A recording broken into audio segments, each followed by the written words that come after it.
Welcome to our channel. If you travel internationally and need additional lines, follow these step-by-step instructions toward international service or secondary eSIMs. Step 1. Verify your phone supports eSIM technology by checking your device settings. Look for cellular plans or mobile data options that allow adding digital SIM cards. Step 2. Contact your primary carrier about international roaming options and costs. Compare daily passes, monthly international plans, and pay-per-use rates for your destination countries. Step 3. Research local carrier eSIM options in countries you'll visit frequently.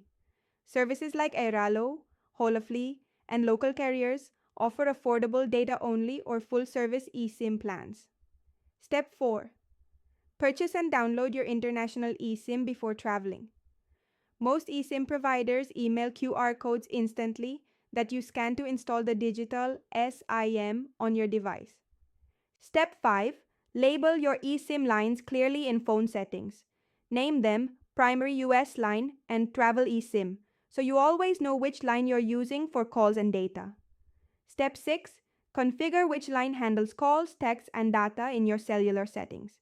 You can set your primary line for calls and text while using the travel eSIM exclusively for data. Step 7.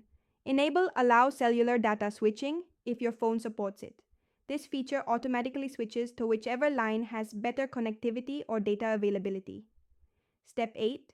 Test both lines before your trip to ensure everything works correctly. Make test calls and check data connections on both lines to avoid problems when traveling abroad. Don't forget to like this video and subscribe to our channel.